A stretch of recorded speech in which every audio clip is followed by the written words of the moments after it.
Shalom saudara, kita kembali berjumpa dalam program ringkasan Sekolah Sahabat Harian dari channel YouTube Gereja Masih Advent hari ke-7 Jemaat Yesudipuro. Dan kita tiba pada pelajaran hari ini, hari Kamis 1 Februari, dan judul untuk pelajaran hari Kamis adalah Jangan Sampai Orang Benar Tergoda. Kita berdoa terlebih dahulu.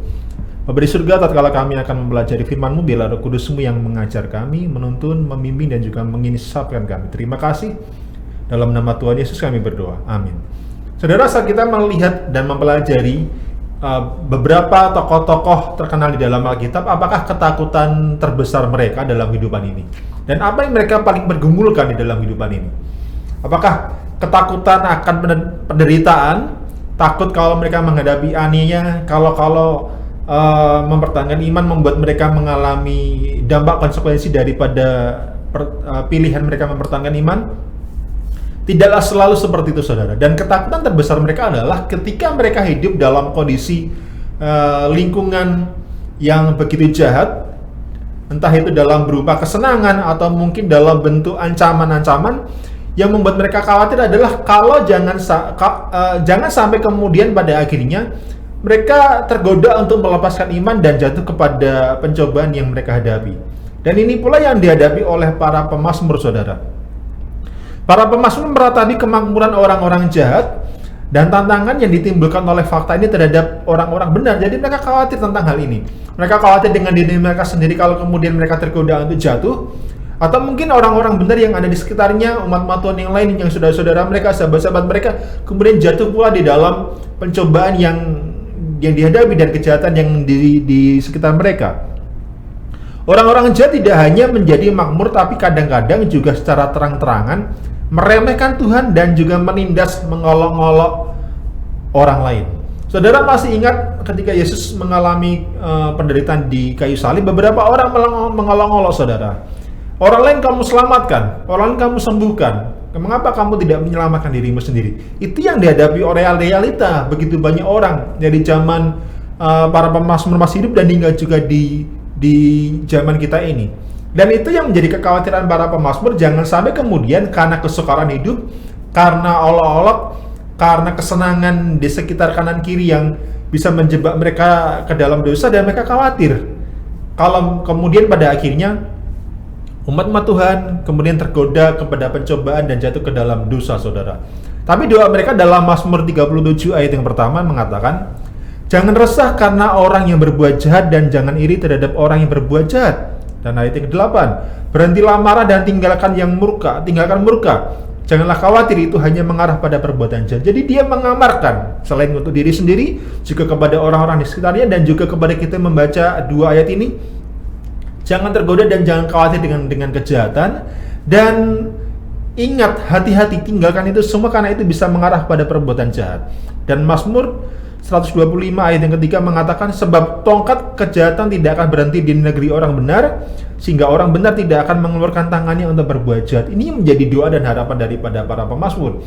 Jangan sampai tongkat kejahatan menggantikan tongkat kebenaran. Jangan sampai kejahatan merajalela mendominasi dunia ini dan menggoda orang-orang umat-umat Tuhan meninggalkan kebenaran.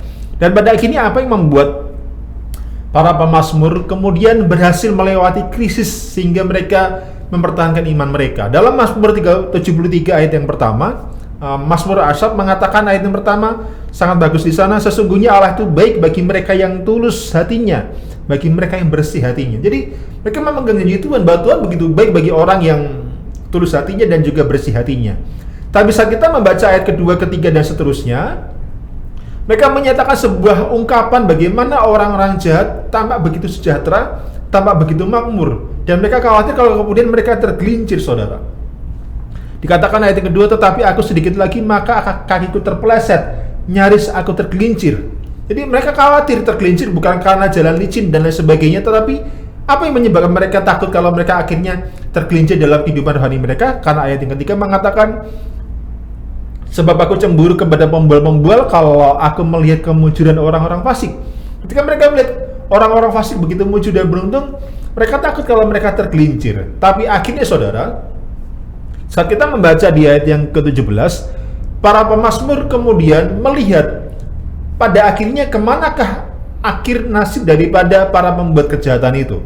Dan ini membuat mereka pada akhirnya tidak tergoda dalam kejahatan menyenangkan yang di sekitar mereka yang mencobai mereka. Ayat ke-17 mengatakan, sampai aku masuk ke dalam tempat kudus Allah dan memperhatikan kesudahan mereka. Jadi ketika mereka melihat segala ritual upacara yang ditunjukkan dalam upacara di Bait Suci, sebuah gambaran rencana keselamatan, bagaimana kemudian akhirnya keselamatan dijalankan dan nasib orang baik seperti apa dan nasib orang jahat seperti apa. Dan mereka tahu kesudahan daripada orang-orang jahat. Jadi perlu pula kita untuk merenungkan, mempelajari apa yang diungkapkan dalam upacara Bait Suci yang menggambarkan keselamatan dan akhir daripada orang-orang jahat. Dan ayat ke-18 dikatakan, sesungguhnya di tempat licin kau taruh mereka, kau jatuhkan mereka sehingga hancur. Ayat ke-19, betapa binasa mereka dalam kejam aja, lenyap habis oleh karena kedahsyatan. Jadi mereka tahu akhir daripada kejahatan, kebinasaan daripada orang-orang yang terus dalam kejahatannya. Dan ayat ke-27, harapan mereka mengatakan, sebab sesungguhnya siapa yang jauh daripadamu akan binasa, kau binasakan semua orang yang berzinah dengan meninggalkan engkau. Bukan harapan. Mereka mengatakan bahwa pada akhirnya mereka tahu orang yang jauh daripada Tuhan bukanlah binasa, tetapi orang yang berzinah meninggalkan Tuhan akan dihancurkan, menemui kebinasaannya. Jadi saudara, kita lihat para pemazmur pada akhirnya mengetahui akhir daripada kejahatan, dan ini membuat mereka berhasil melewati krisis dan tidak tergoda. Akhirnya adalah akan ada penghakiman Tuhan. Setiap kejahatan, setiap perbuatan tapi atau jahat akan dibawa kepada pengadilan Tuhan, dan di sanalah nasib setiap orang akan ditentukan, saudara. 1 Petrus 1 ayat ke-17 mengatakan, dan jika kamu menyebutnya Bapa, yaitu Dia yang tanpa memandang muka menghakimi semua orang yang menurut perbuatannya, maka hendaklah kamu hidup dalam ketakutan selama kamu menumpang di dunia ini. Kita dikatakan hiduplah dalam ketakutan, bukan ketakutan gemetar seperti orang yang takut menghadapi orang yang jahat, tapi bagaimana kita hidup dengan kewaspadaan dan rasa hormat kepada Tuhan, karena pada akhirnya Tuhan tanpa memandang bulu akan membawa setiap orang kepada penghakiman surga. Dan kita tahu berdasarkan Mazmur 73, kesudahan daripada orang-orang binasa, dari orang-orang jahat adalah menemui kebinasaannya. Sehingga saudara, biarlah kita berdoa agar jangan sampai orang benar tergoda. Jangan sampai umat Tuhan, saudara dan saya, tergoda kepada kejahatan yang ada di sekitar kita. Atau mungkin kita tergoda untuk menyerahkan iman kita kalau mungkin kita sedang menghadapi kesukaran. Entah sedang kesukaran atau dalam kesukaran, kita memandang Tuhan kita, maka kita akan diingatkan bahwa dari penderitaan Yesus di kayu salib memanggil kita untuk menyerahkan hidup kita, entah itu kesenangan kita maupun kesukaran kita. Demikian pelajaran hari kami. Shalom saudara.